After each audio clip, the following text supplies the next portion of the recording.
Hey guys, welcome back to today's video. Today is Tuesday, August 25th, 2020, and today I'm going to be taking a look at an electoral map and talking about why the American electorate is just so boring. So if you're wondering what map you're looking at on your screen, this is the not necessarily no toss-ups map. This is the map that has stayed the same since the year 2000. Every single one of these states since the 2000 election has voted this way, whether Republican or Democrat. That only leaves a toss-up 164 electoral votes. And some states, even in this gray area, are no longer swing states. States such as Indiana should no longer be considered swing states. States such as Colorado, New Mexico, and Virginia have moved over into the Democratic column. So for us to characterize these states as toss-ups just because they haven't voted the same since the year 2000, there's a number of states on this map that have actually moved over. And we know how a lot of states are going to vote in the general election in November.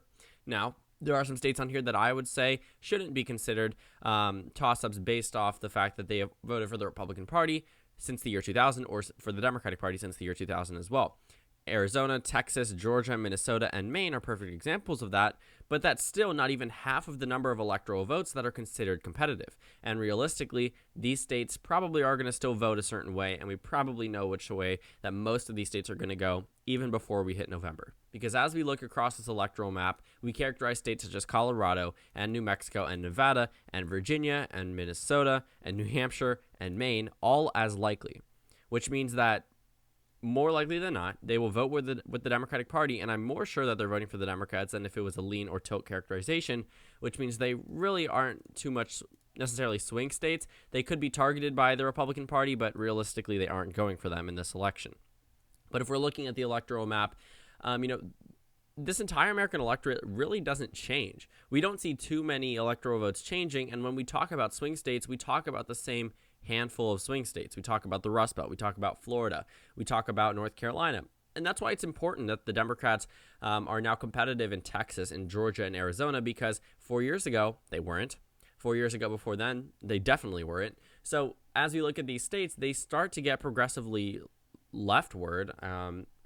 I guess no pun intended in that, but they get further and further to the left every single election. And there are some states that right now aren't necessarily moving to the right just because our last election year was a Democratic wave year. And then 2016 was a year where a Republican won the White House. So obviously the entire country moved to the right in comparison to the 2012 election. But looking at the electoral map and looking at a number of these states, I don't see a reason why these states would move over into the Democratic column or to the Republican column. States such as California and Wyoming probably are going to vote the same way they are now for the next couple of decades. And we've seen election after election, they only get further and further to their respective parties. Wyoming gets further to the right, California gets further to the left, and we see that as a trend in a number of other states. So looking at these swing states, we have to worry about the environment that we're working in. In 2016, Hillary Clinton was up 3.2% on election day, and she only carried 232 electoral votes. Donald Trump received 306. The actual final results were a Clinton plus 2.1 average. So when Clinton was up on the popular vote by 2%, she ended up carrying 232 electoral votes. For Barack Obama, this is 2008. Barack Obama in 2012, he was up 4% on the national, he's up 1% on the RCP average, but he ended up winning by 4%, and he was able to carry 332 electoral votes. Now, looking at 2008, Obama was up 7.3% by the final result and ended up carrying 365 electoral votes. So you can see that the national average really indicates who's going to, not necessarily who wins the Electoral College, because one of those three instances was wrong, but in terms of the margin that the Republican Party receives, or at least the number the Republican Party receives, is directly correlated to the national average, because you can see when Obama was above Hillary by 2%, he ended up winning with 332. When Hillary was only up 2%, Donald Trump ended up winning with 306, and then when Obama was up 7%, he ended up winning with 365 electoral votes. But as we look at an election where Biden is now up 9% nationwide, we very well could see the expansion of swing states. But if we're worrying about an election that's similar to 2012 in numbers, forget about Texas, forget about Georgia, forget about Indiana, forget about Iowa and Ohio, comparing it to the 2016 numbers. We probably won't be working with too many of these swing states that we consider toss-up states right now. Because these states are toss-ups, you have to look at the reason why they would be considered toss-ups. I mean, Texas doesn't all of a sudden swing by 16% across 8 years. Well, in 2012, Obama was leading the national average by 1%. He lost Texas by 16. In 2016, with a combination of a number of factors, Texas got bluer. It voted for Trump by 9%. Clinton was up 2%. And now, Biden's up 9%, and the state swings further just because, Biden is outperforming Hillary by 7% nationwide, and guess the margin that he's outperforming Hillary in Texas by 8%.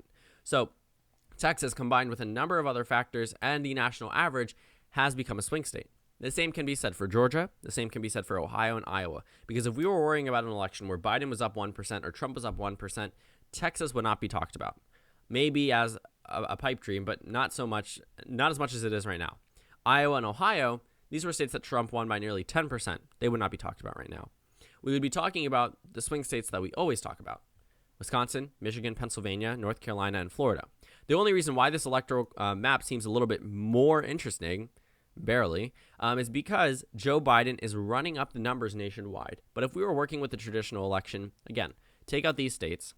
These are the real swing states. And then apply the same since 2000 map, and then apply it to Minnesota, and then talk about the states that pretty much aren't swing states this time around: Virginia, Colorado, New Mexico, New Hampshire, and Maine. They pretty much all go to the Democratic Party, and that leaves 109 toss-up electoral votes. And even then, I could characterize Nevada for the Democrats. So if I do that, that leaves only 103 toss-up electoral votes. And we probably have a good idea as to where the Rust Belt is going right now. The only real toss-up states that are moving back and forth consistently: North Carolina, not really Arizona, barely, not really Florida, but we know how Florida is. They always vote to the right of what the polls estimate. So the Rust Belt, we know that one is more likely than not going to the Democratic Party. I think Biden's lowest percent chance in the Rust Belt is 84%, according to The Economist. In the state of North Carolina, Biden isn't the favorite to carry it, but he has around 45-48% chance there, so still competitive. And then in Florida, Biden actually has an 80% chance, according to The Economist. So as we look at all of these swing states, Biden's leading in them, but even the ones that should be the most competitive, Biden has roughly, an 80% chance at Florida, an 84% chance at Pennsylvania, 86 at Wisconsin, 87 at Michigan. So that leaves the only real toss-up states on this map: North Carolina and Arizona, out of the ones that are considered to be gray. But since we are, at a point where Biden is leading by 9% nationwide, Iowa, Ohio, Georgia, and Texas join the fray. But if we were working in a regular election, those states would be gone for the Democrats, and then North Carolina, Arizona, and Florida probably would be the main targets for this election. Because as much as the Trump campaign would like to say they're competitive in New York or competitive in Connecticut or competitive in, Nevada or, even New Mexico or Colorado, you have to realize that these states did not vote for President Trump in 2016. He has only lost voters from when his first election came around, which means he's not winning. It doesn't really make sense to anyone that all of a sudden Trump would be flipping states. Now, it's possible maybe with Minnesota, because that state has moved a little bit to the right, or possibly in New Hampshire if he's able to find a lot of money there. It's 4 electoral votes. It's not too consequential on the electoral map, so I don't see why Democrats would be targeting it too heavily. But also, it doesn't make sense for Trump to increase his vote share if all he has done is push away Republicans, independents, and continue to not win over Democrats. But, looking at this electoral map, again, I am happy that this electoral map is way more interesting than normal elections. I am happy that not necessarily happy, but I think that it's good for the American electorate that the Rust Belt, went away from being the same from 2000. If we applied the same from the year 2000 map, this would be the electoral map. I mean, we would have 241 electoral votes for the Democrats because of the Rust Belt. That had to be taken away once Donald Trump carried those states in 2016. But if they had remained, I mean, you could see how easy you could draw a map where the Democrats win in this environment. But realistically, the reason why elections were competitive is because we weren't seeing the Democratic nominee up 9-10% nationwide. The reason why it was competitive in 2004, the reason it was competitive in 2000, even if all of these states, which they did, stayed the same and voted, this is the baseline for Democrats. But the unfortunate reality for them was that they did not have Texas to worry about. They did not have Arizona to focus on, or Georgia, or even at this point in time, back then, North Carolina.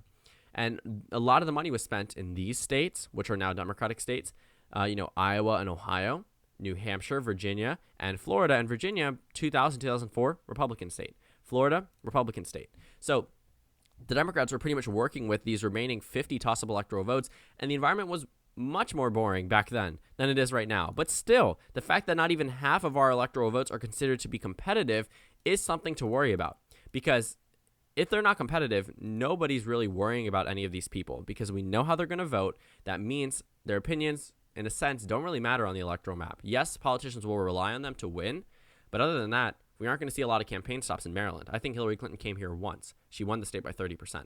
And if you look across, a number of other states, Trump didn't visit too many states more than once, maybe for a primary, maybe for a caucus. Other than that, we didn't see too much involvement. And then we saw all of the campaigning done practically in 6 states. And, that's the unfortunate reality about American politics. And also it gives us a very good reason as to why it's so boring. I mean, we see the electoral map only shift maybe a couple of states every election season. And there's a reason for that. People don't like voting for different parties. And the swing states always remain swing states. So thank you guys so much for watching this video. Make sure to comment down suggestions below. Subscribe on the left if you haven't already, and check out the Instagram and Twitter. At the bottom left of the screen, there's also a Discord link for you to go ahead and join. On the screen, there's a video you can watch and then a playlist for my 2020 election predictions. Again, thank you guys so much for watching, and I will see you all later today.